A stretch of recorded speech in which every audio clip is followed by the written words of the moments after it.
Okay, so what does it mean that there is actually, that certain roots have certain multiplicity? So let's look at this factorization here. And essentially it means the following.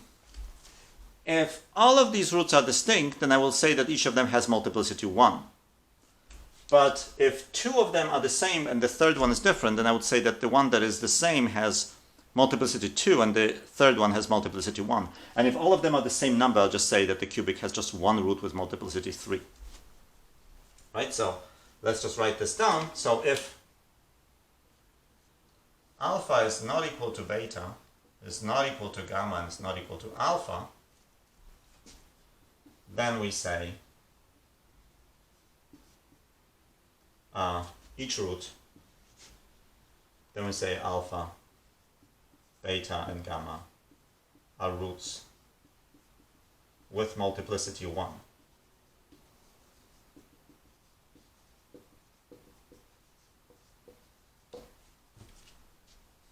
If alpha is equal to beta but is not equal to gamma, then we say alpha has multiplicity 2 and gamma has multiplicity 1.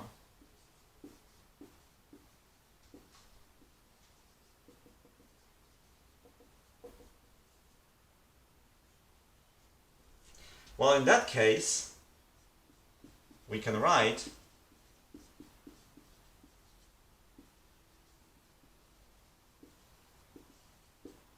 f of x as a, okay, so alpha is equal to beta, so I can just write x minus alpha squared x minus gamma.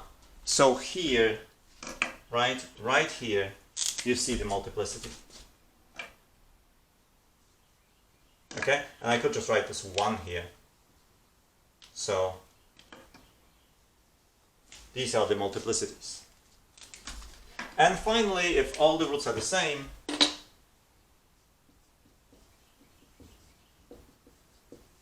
then we say alpha has multiplicity 3.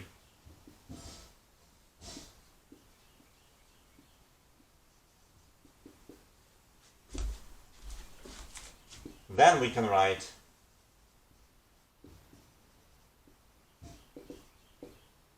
f of x is x, I'm sorry, I forgot about the a x minus alpha cubed. All right, let's give some examples here, but I think you understand what I'm talking about here.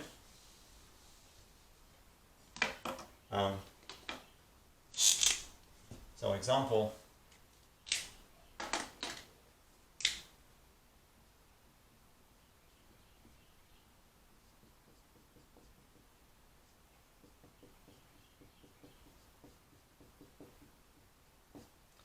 I'm not going to multiply it out, but if you multiply it out, that's a cubic. And so this has roots 1, 7, 3 halves each with multiplicity 1.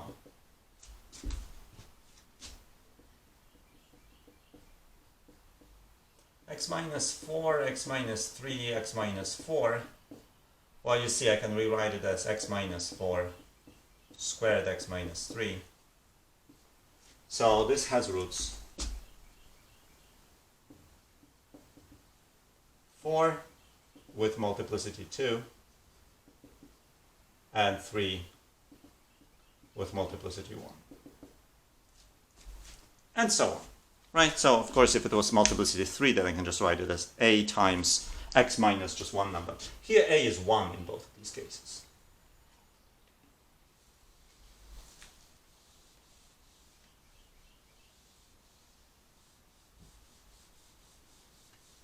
Okay, so the first thing that is actually quite important for us is the following proposition.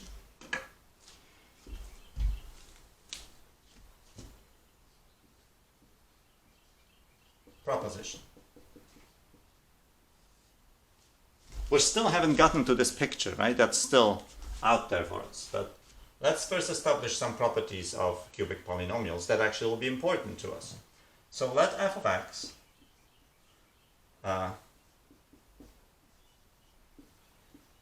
be a cubic polynomial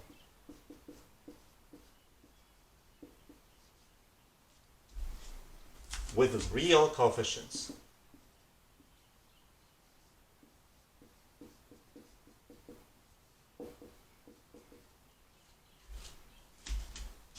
With real coefficients.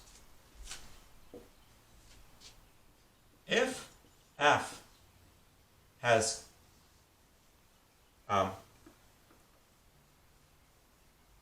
let's just say it this way, if two of real roots, two of the roots of the complex roots of f are real, two counting multiplicity, okay?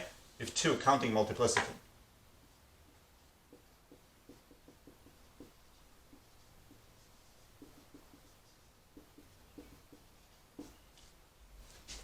of the complex roots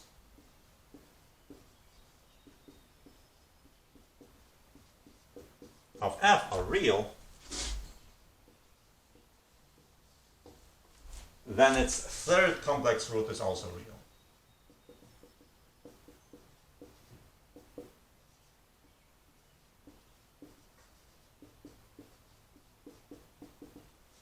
Is also real.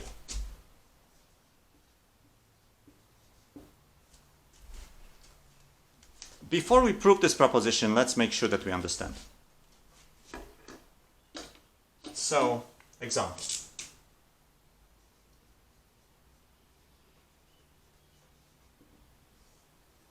One.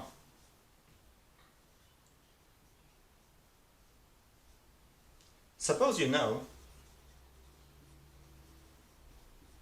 that f is a cubic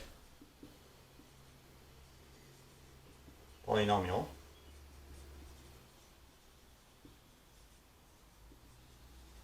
with real coefficients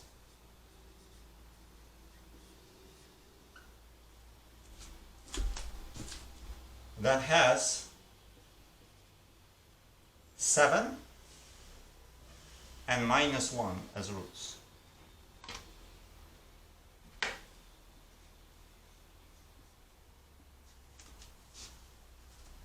Then the proposition tells you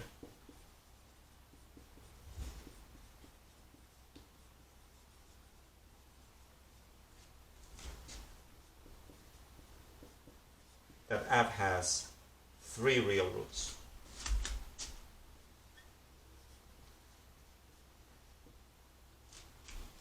Counting multiplicity. Counting multiplicity. How about I just say this, that all of the roots of f are real.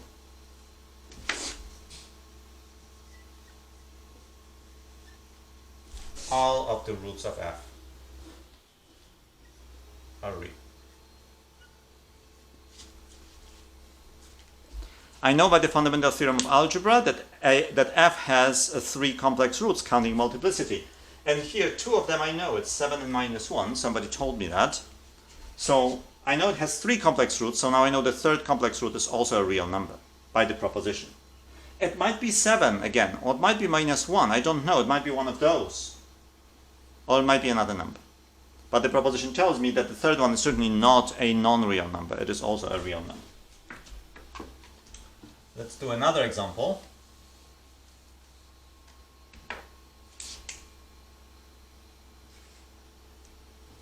So again, suppose you know that f is a cubic polynomial with real coefficients.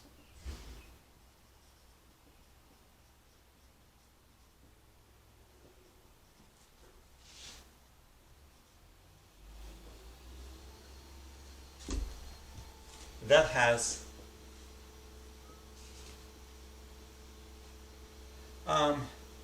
7 halves as a root with multiplicity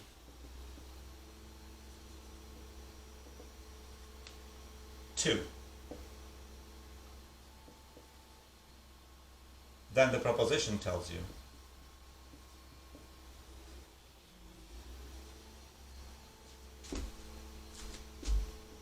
f has another real root.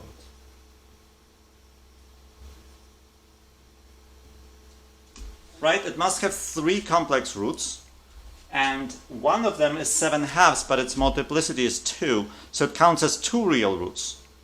So then the proposition tells you that the third root is also real. So it tells you that f must have another real root. Now it cannot be 7/2, that other root, because 7/2 has only multiplicity 2. Right? We take it as a given here.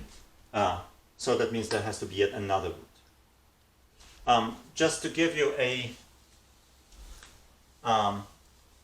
variation of this, 3, suppose, it's the same statement as there, so I'm just going to write it like this. The only change will be, it's a 7/2, right, root 7/2, but as a root with multiplicity at least 2. Then what does the proposition tell you? Well, it tells you that the third root of this polynomial counting multiplicity is also real, but I don't know that it's a different number from 7/2, because the multiplicity of 7/2 is at least 2, so it could be 2, in which case this other root that the proposition gives us is different from 7/2, it's also real. Or if it's actually 3, then I know that the root is 7/2. So then the proposition tells you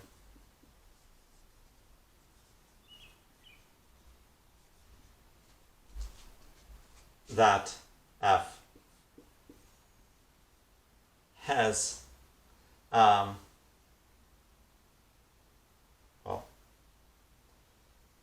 all of its roots.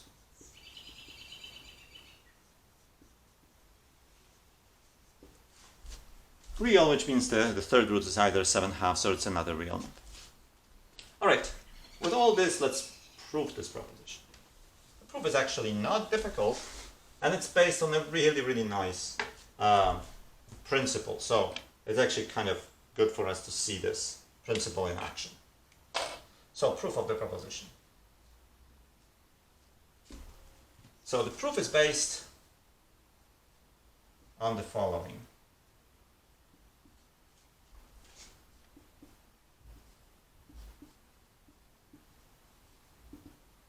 Something called symmetric polynomials. So if I take a cubic polynomial,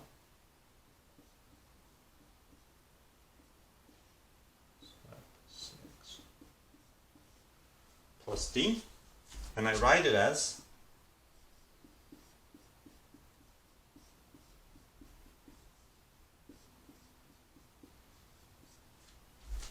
this, where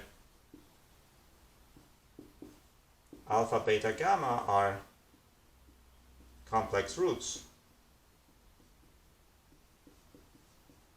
of f, so this is f.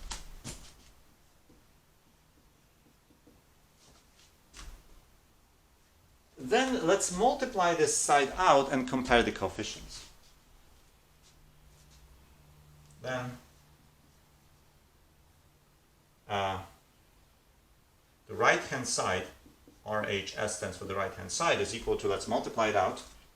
I'm going to take this, so I'm going to leave this a outside for the moment. So that's going to be x squared minus alpha plus beta x plus alpha beta x minus gamma, right? So then let's just multiply these two parentheses. So now I multiply this long parentheses by the third one. So I get ax cubed minus alpha plus beta sorry, minus gamma x squared. I did this term by these two. Now it's this term. So it's minus alpha plus beta x squared. That's this. So here I have two minus signs, so that's a plus.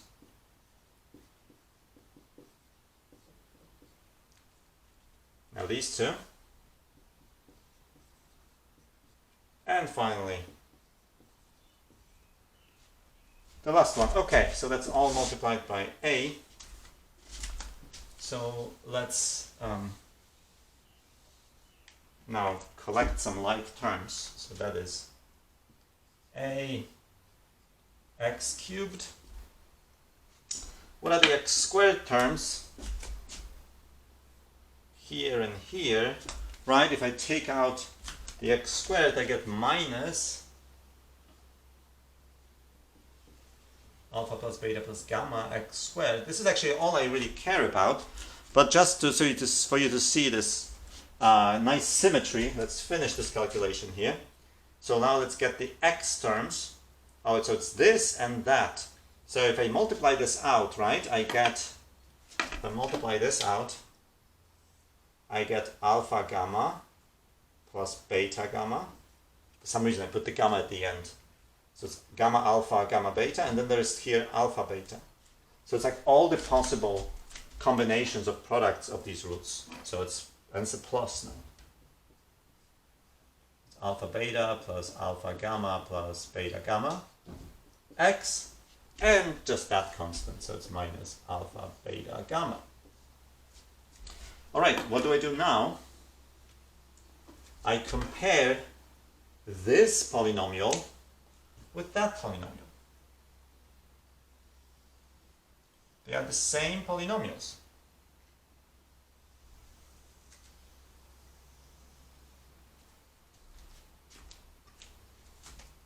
So the coefficients at x cubed have to be the same, well, they're just a, so there's nothing there. But if you look at the coefficient at x squared, here the coefficient is b, and here the coefficient is that stuff together with an a, right? With the a. So I got minus a alpha plus beta plus gamma is equal to b. Okay? From which I get that the sum of the roots is equal to minus b divided by a. Very, very nice formula.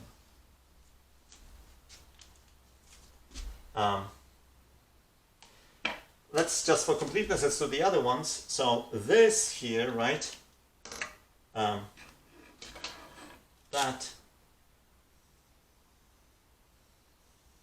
coefficient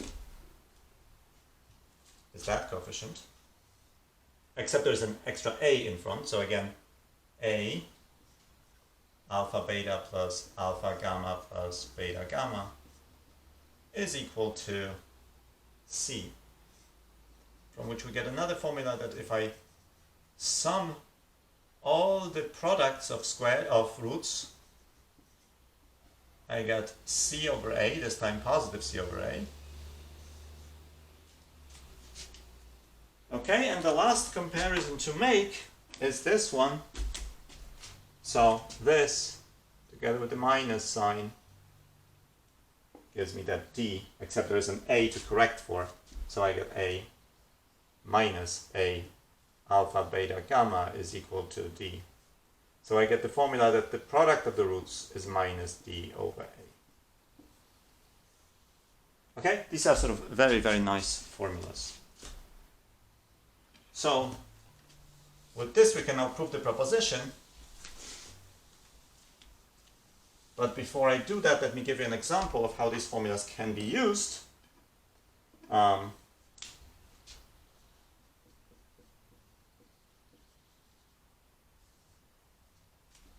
So suppose I take a polynomial x cubed plus 2x squared plus 7, that's a cubic polynomial. Let's call this f of x. what do these, so let alpha, beta, gamma be its roots, and C be roots of f. They don't have to be distinct, right? Again, there could be some repetitions. Then these formulas tell me, for example, that if I take their sum, then the sum is -2. I might not know what the roots are, but the sum of these roots is minus b. B here is 2 over a is 1. So the sum of the roots is -2. If I take the product of the roots, it's minus d over a, it's -7. Okay, and also if you wanted to know what this is,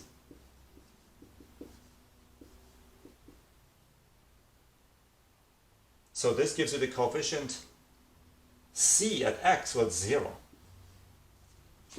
So in this case, this is actually 0. All right, let's prove the proposition.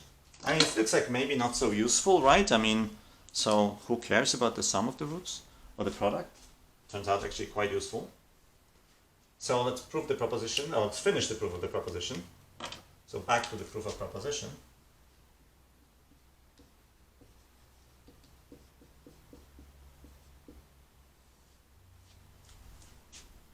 So what do I know? So by assumption,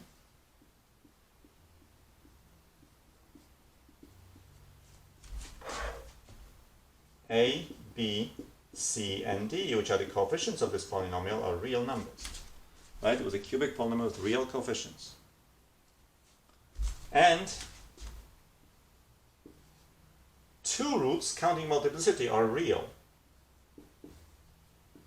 I'm just going to then assume that alpha and beta are real. It doesn't matter how I call the roots. Could be alpha and gamma. It doesn't matter. I'm just going to take alpha and beta to be real. So I want to conclude, we want to show that gamma is real.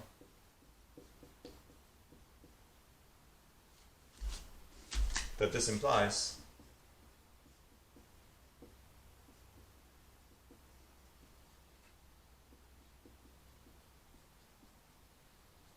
that gamma is real. Do you see how to get that? Well, what do I know? I know the sum of the roots, so we know that alpha plus beta plus gamma is minus b over a. What do I know about b? It's real. A is real, so this thing is real.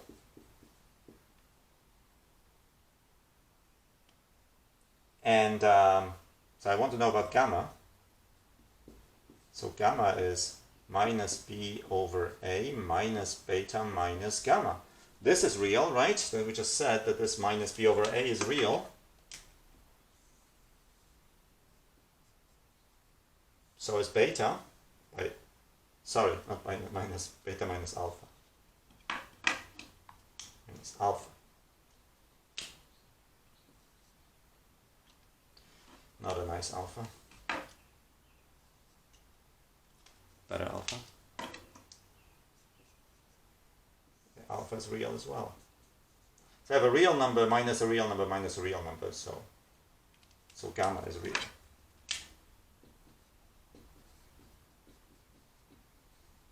As desired. So if a cubic polynomial with real coefficients has two real roots counting multiplicity, the third root is also real.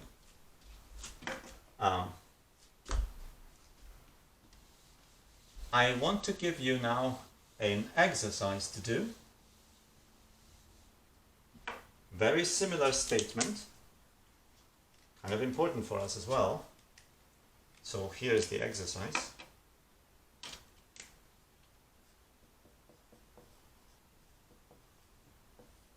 Show that if f is a cubic polynomial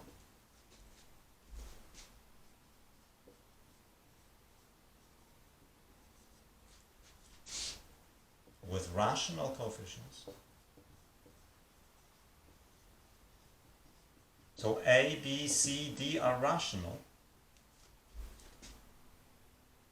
that has two of its complex roots.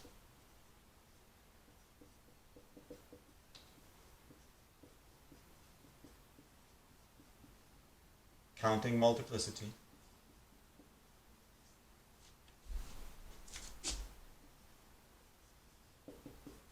being rational,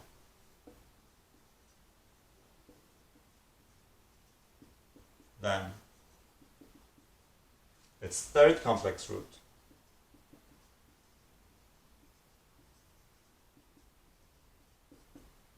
is also rational.